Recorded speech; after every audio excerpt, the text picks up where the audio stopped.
wondered just how vital water is to our survival? As soldiers know too well, there's a stark rule, the rule of three. We can last 3 minutes without breath, 3 days without water, and 3 weeks without food. Water, that life-saving liquid, paradoxically also poses grave dangers from illness to catastrophic floods. Today, we embark on an exploration into the intricate realm of water security, guided by the latest World Bank reports. So, fill up your bottles, stay tuned, and remember to keep yourself hydrated. Welcome to today's deep dive. We're going to be exploring some new reports from the World Bank. That's right. And I know reports doesn't always sound like the most riveting topic, but trust me, these give us You're fascinating. a fascinating look into how the World Bank is tackling global challenges. Yes, and these reports are about way more than just numbers. They really paint a picture of the real world problems we face. Exactly. And we're going to Everything from water security to uncovering some surprising things like economic inclusion. How drought is becoming like a more and more serious threat. Yes. And how that affects everything. Absolutely. You know, from food prices to even political stability. Then we're going to explore how when migration is done right, it can be a really powerful force for economic growth. It really can. And then finally, we're going to discover how some innovative programs are helping people escape poverty, particularly in the face of climate change. Yeah, it's about understanding how these global challenges are all interconnected and, finding solutions that work for everyone. Yeah. So first up, let's talk about droughts. This new report from the World Bank shows a pretty alarming trend. Yeah. Drought frequency and duration have increased by 1/3 since 2000. It's a big number. That's huge. We're seeing droughts becoming more frequent, lasting longer, and that's got serious consequences. And what kind of consequences are we talking? Oh, well, imagine like 1/3 more wildfires. Wow. 1/3 more failed crops, Right. These droughts affect huge land areas, impacting populations and economies, particularly in the global south. The report mentions a specific drought in Armenia. Yes. Back in 2000. Can you tell us more about that? Yeah, so that drought caused something like $153 million in damages and agricultural losses. Wow. It really highlights how devastating these events can be, especially for countries that aren't prepared. So what is the World Bank doing to help countries prepare for these more intense droughts? Well, we're moving away from just crisis management to more preparedness and resilience building. And one of the key tools we use is something called a drought risk and resilience assessment. Okay, that's a mouthful. Or a DRA. A DRA. Yeah. Can you break that down for us? Yeah, absolutely. So a DRA helps a country understand their specific drought risks and then develop plans to prepare for them. Right. So think of it like a comprehensive checkup for a country's water security, helps identify vulnerabilities and develop strategies to kind of mitigate those risks. Oh, these DRAs, they help countries move from a reactive approach to a proactive one. Exactly. It's all about anticipating the challenges, putting measures in place so we can minimize the damage. Yeah, that's a lot more. It's much more effective and cost efficient than just, reacting to a crisis after it's already hit. Right. So this all sounds very high level. How does this actually affect individuals and communities? Okay, well, imagine a farming community that relies on rainfall for their crops. Right. If they have a DRRA in place, they can identify potential water shortages in advance, and then they can develop strategies like, rainwater harvesting or investing in drought-resistant crops. Yeah. And that helps them protect their livelihood. Yeah. And, ensure food security for their families. So it's about empowering communities to take control of their own futures, even with climate change. Yeah, exactly. Yeah. The assessments give them the knowledge and tools they need to build resilience. Right. Adapt to a changing climate. This is all really insightful. Now shifting gears a bit. Yeah. Let's talk about migration. Okay. This report challenges some conventional wisdom about migration, don't you think? It does. Yeah. We often hear all these negative narratives about migration, but this report highlights all the potential benefits when it's managed well. The report actually says that the positive impact of cross-border mobility can be bigger than the gains from trade liberalization. It can. That's a big statement. Yeah, it is. Can you unpack that for us? Yeah, so what we found is that making it easier for people to move around can have a huge positive impact on economies.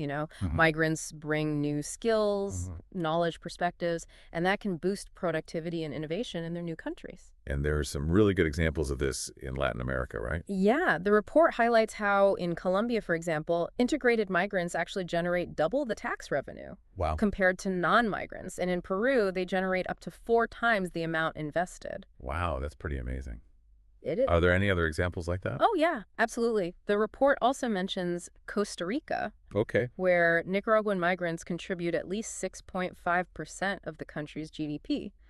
It's a lot. Yeah, and it shows how embracing migration and creating inclusive policies can really lead to economic growth. It really challenges these negative stereotypes. Yeah. We hear about migration all the time. It does. It shows that when we focus on integration and creating opportunities, migration can be a win-win for migrants and the countries they go to. It's about seeing it as a... It's about dynamism. Source of opportunity? Opportunity, yeah. Not a threat. Not as a threat. Right. Yeah. So when done right, migration can be a really positive force. Exactly. And that's why the World Bank is working with countries to develop policies that support both migrants and their host communities. It's a complex issue for sure, but it is. It seems like one with a lot of potential. Yeah. Speaking of creating opportunity, let's move on to our final report, which focuses on economic inclusion. Okay. It's exciting to see the progress being made in helping people out of poverty. It is the State of Economic Inclusion Report 2024, showcases the incredible growth we've seen in programs designed to reduce poverty. And, in fact, we've seen a 50% increase in the number of people participating in these programs just since 2021. That's a big jump. It is. But it's not just about the numbers. Right. What kind of real impact are these programs having? That's a great question. And the report actually found very compelling evidence that these programs are highly effective and, importantly, incredibly cost-effective. Oh, wow. So we've seen benefit-cost ratios ranging from 121% to 379%. Wow. Which basically means for every dollar invested, we're seeing significant returns. That's great. So can you tell us more about what these programs look like? Sure. So these programs are about giving people the power to create their own futures. They involve things like creating jobs, empowering women, building climate resilience. Hold on, climate resilience. Can you talk a bit more about that? Yeah, so we're seeing a rise in what we call climate resilient economic inclusion, or CREI programs. Okay. And these programs aim to help people adapt to the impacts of climate change while also contributing to, mitigation efforts. Can you give us some specific examples of what these CREI programs look like? Absolutely. We're seeing some very innovative approaches like climate risk insurance, payment for ecosystem services, and the introduction of low-cost green technologies. Wow. So these programs recognize that climate change is real and that we need to equip people with the tools and resources to thrive in a changing world. So you're saying development organizations are evolving to take on climate change? Yes, exactly. Development organizations like the World Bank, we recognize that poverty inequality and climate change are all connected. And we need to address these challenges holistically. And CREI programs are a big part of that approach. It's inspiring to see how the World Bank is working to create a more sustainable and equitable future. We believe in the power of knowledge and collaboration, and we're committed to sharing our insights and working with partners all over the world to achieve our goals. Yeah. So we've talked about how the World Bank is taking on drought, making migration work, and promoting economic inclusion, even with climate change happening. But what can people like me actually do? Where do we fit into this big picture? Right. Well, that's a really important question. And, it's something we think about a lot at the World Bank. I mean, it can feel overwhelming, right, when you look at these huge global problems. But it's important to remember that every little thing we do, every action, helps build a solution. So where should we even begin? Well, I think awareness is the first step. When we understand these issues, then we can start making smarter choices in our everyday lives. You mean things like saving water, supporting fair trade, or like speaking up for policies that are more inclusive? Exactly. Those are all great examples. It's about, matching what we do with what we believe in. And realizing that our choices actually have an impact. But individual action can only go so far. Right. What about communities? How do they play a role? Oh, communities are vital. We need to build strong, resilient communities. communities that are ready to face these challenges head on. So what does that look like in real life? Well, it means having conversations, working together, and taking action as a group. Right. Supporting local things that promote sustainable development and social equity. Think about community gardens, Right. renewable energy projects, or programs that help groups that are often left out. The report on economic inclusion really highlighted how important it is to get communities involved in those programs, right? Yeah, engaging communities is super important Yeah. to make sure those programs actually work and that they last. Yeah. It's about giving people the power to take charge of their own development. That makes me think of the Drought report and how it focused on moving away from just reacting to crises and towards planning ahead. It seems like the same idea applies to how we build communities, too. You're absolutely right. We need to be thinking ahead, not just reacting. Right. Anticipating problems and finding solutions together before things turn into disasters. Yep. This is especially important when it comes to climate change, which is forcing us to completely rethink how we live and how we interact with our environment. It sounds like we need to change our mindset. Start seeing ourselves as people who can make a difference, not just sit back and watch. I like that. That's a great way to put it. It's about understanding that we all have a part to play in creating a better future. So what are some real steps people can take to get more involved in their communities? Well, there are so many ways to get involved. You could volunteer with local organizations. Right. Go to community meetings, support local businesses, or advocate for policies that align with your values. Right.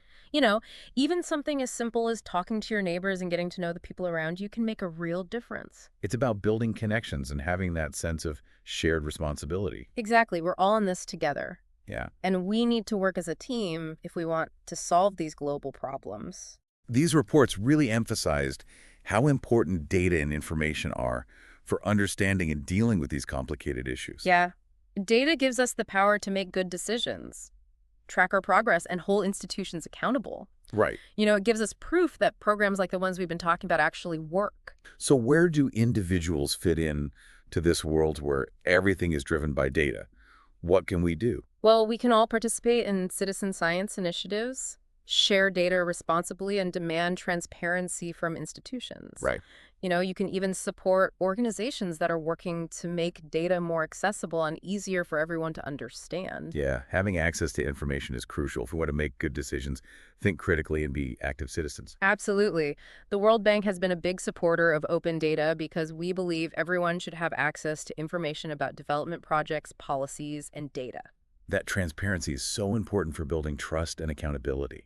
Right. And it's also essential for empowering individuals and communities to hold their governments and institutions accountable. Right. That's why we want everyone to check out the full reports on the World Bank's website. You'll find a ton of info on these issues, along with all the detailed data and analysis. Yeah. We really believe that knowledge is power, and we want to give everyone the power to participate in these super important conversations. Absolutely. We've discussed individual actions, getting communities involved, and the importance of information. Now, what about technology? It seems like technology can play a huge part in tackling these global issues. Oh, absolutely. Technology has the potential to be a game changer. Yeah. Think about it. Digital platforms can connect communities and make it easier for people to share information. Right. While mobile technology can empower individuals and give them access to essential services like healthcare and education. The Economic Inclusion Report mentioned how technology can make it easier to deliver those programs and reach more people, especially those in remote or underserved areas. It's true. We're seeing all these cool and innovative ways that technology is being used in everything from drought management to migration to economic inclusion, for instance.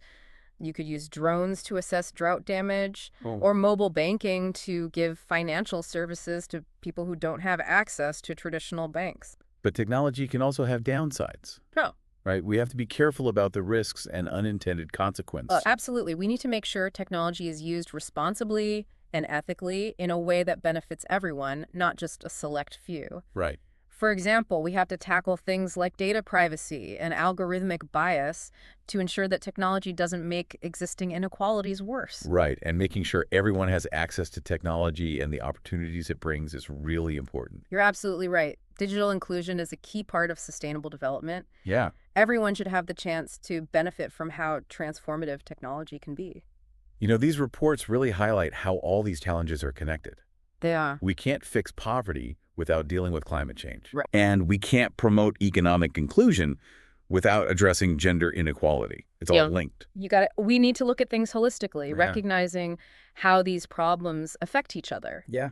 We can't just focus on one thing at a time. For example, climate change hits the poorest and most vulnerable people the hardest. Right. So dealing with climate change is absolutely essential if we want to end poverty. And that means everyone needs to work together across different areas and fields. It's not just up to governments or development organizations. Exactly. Governments, businesses, civil society organizations, and individuals, we all need to be part of the solution. We have to break down those silos and work together, bringing different perspectives and expertise to the table. It's a huge and complex task, for sure, but it's absolutely necessary if we're serious about creating a world without poverty on a planet where we can all live. That's the ultimate goal. Yeah. And we believe it's achievable if we work together. So what are the main takeaways from these reports? What do you really want our listeners to remember? I think the most important thing is that we all have a role to play in building a future that's sustainable and fair. Yeah. Whether it's through our own actions, getting involved in our communities, demanding transparency and accountability, or supporting organizations that are trying to fix these problems, we can all make a difference. It's a call to action. Yeah. It's a reminder that we can't just sit back and do nothing. These challenges are real, but so are the solutions. And while the World Bank is committed to doing its part, real change requires all of us to work together. It needs a global movement of individuals and communities coming together to create a better world. These reports are a great place to start for anyone who wants to learn more about these important issues and the work being done to address them. Yeah, they give you a snapshot of the challenges and opportunities we face and a glimpse into the innovative solutions that are being developed all over the world. But the real work happens out there in communities all over the planet. It does. Where people are joining forces to build a future that's more sustainable and fair.